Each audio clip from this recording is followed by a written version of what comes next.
All right. Welcome to Chow's Rambling with Insights, episode number 12, I do believe. And here I am packing for a trip to Poland and Ukraine. This is my regular random workspace, I guess. I have an actual office in that room. But yeah, just, regular stuff, messy stuff, just the normal life of a gamification pioneer, international keynote speaker.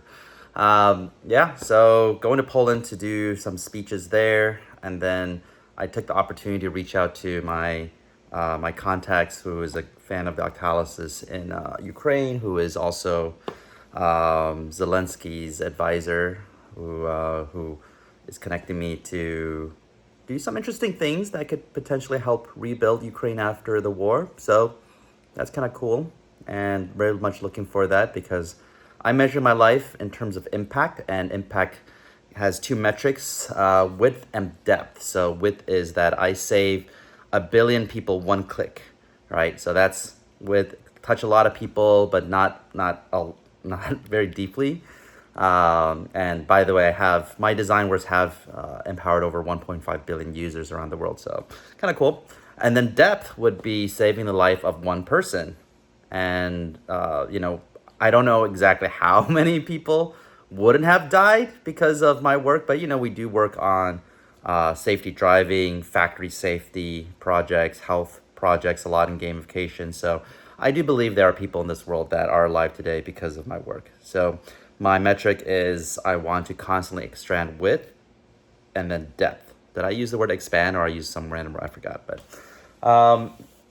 so helping Ukraine rebuild after war. One of the cool, epic, legendary achievements, which is connected to 10,000 hours of play, which is my second book coming in. I actually started making these Chow's Rambling Insights just randomly because, hey, I'm pushing out a second book. I'm doing a lot of things. I'm going to spend over $100,000 on promoting the book. My first book, Actionable Gamification, it did sell over 100,000 copies, but I did not promote it at all, at least in normal ways, because I was already behind with my work when I published the book. So I went back to running my companies.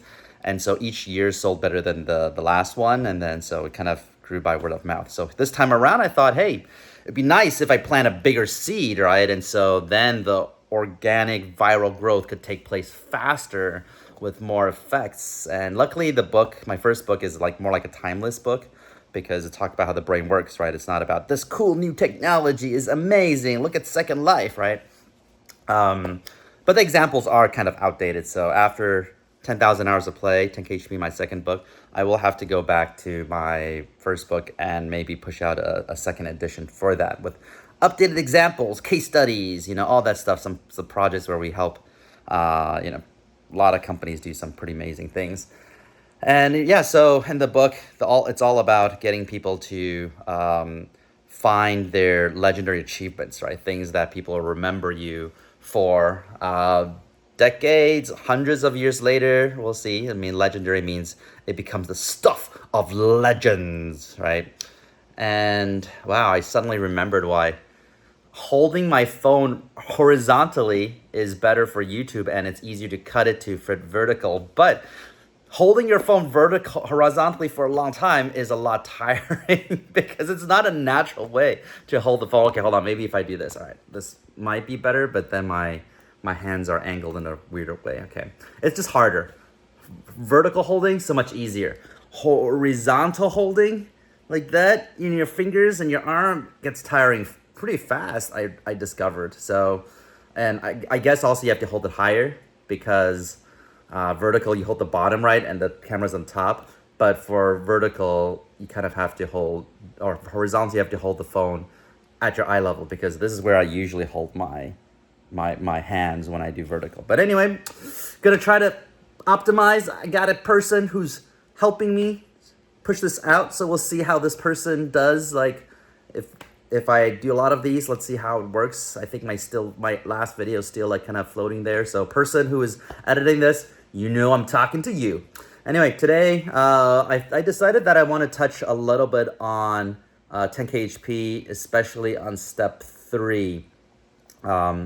choosing your, or identifying, selecting your role. I got to get those verbs right. So again, step 1 is choosing your game. Step 2 is identifying attributes. Step 3 is the one I just said, selecting your role. Step 4 is enhancing your skills. Step 5 is building alliances. And step 6 is achieving your quests. So step 4 is, again, like I said, what did I say? I said selecting your role. And in your role, there's something called this role sphere, okay, that I coined and decided. I'm a guy that likes to just think of something and give it a fancy name, okay? So just bear with me on that. So role sphere. A role sphere has 4 layers, and those are the different layers of our identity, our role. Well, not our role, because one of the spheres is the identity. So the most inner one is the aspiration role, okay? That is what you want to become one day. Then the second one is the identity role, who you believe you are. And the third one is the occupation role, which sustains your lifestyle. And the fourth one is your specialty role, which is what you end up being good at. And ideally, these 4 should align, okay? Your life is at its best when it's like, oh, my arms are so tired right now. I hope I get stronger with this arm. See, this is why we call the chows rambling with insights, right? I always emphasize the rambling part. So some people say identity roles should be the most inner, like who I believe I am, right? But this is something that I think who you want to become actually is more important about who you are than who you believe who you are.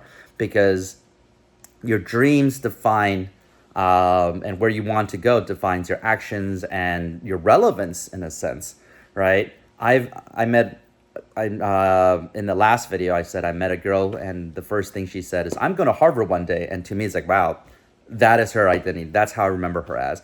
I don't really care too much about her background and, like a little bit, but it did not define her as much. I think to myself and even to her, that her goal was going to Harvard.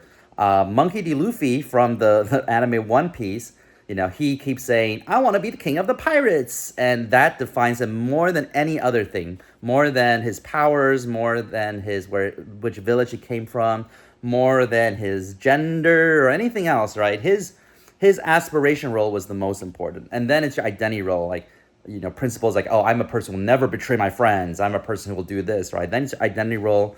And then it's your occupation role, which is, doesn't have to be a career. It could be volunteering for something. Could be, maintaining a good household, right? But it's just things that you end up doing for most of your time. And then specialty role, which is what you are good at. And, your specialty role doesn't have to be it's often not connected to your occupation role, because sometimes your specialty role, like let's say you work at an accounting firm and you're like a mediocre accountant, right? But then you're amazing at playing the guitar and playing Magic the Gathering cards. And so in this case, your occupation role is an accountant, but your specialty, what you're actually good at, is playing the guitar and Magic the Gathering. So ideally, there is a way to merge the two and make something more interesting. Be an accountant in that industry, whatnot, right? But you want to have that align.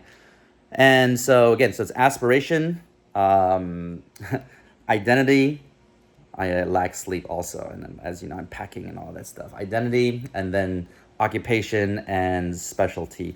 So one thing that really struck me as interesting was that in One Piece, there's the filler episodes in the anime. And one of the episodes, like something happened to this entire crew of pirates and, his friends basically. And they all forgot things. They all lost their memory since they went on this crew. So everyone woke up and they're freaked out. Like, why am I here? What's going on? Why am I around with all these strangers? I would never be with these people. And Luffy, he woke up and he's like, yeah, I don't know who these people are. And he's like, but it doesn't matter. I'm still going to be the king of the pirates. Yeah, okay, well, let's figure out how to do it. Do you want to be part of my crew? So to him, it didn't matter that he didn't know where he came from and what's going on, and he forgot his memory. His goal was just more important, and that's how he stays motivated, happy. Anyway, don't want to make these super too long, and some of the platforms that I put on have a maybe 10-minute limit, so we're getting there. So anyway, I'm going to wrap up here, but look forward to making more. And yeah, check it out. Chow's Rambling with Insights. Bye-bye.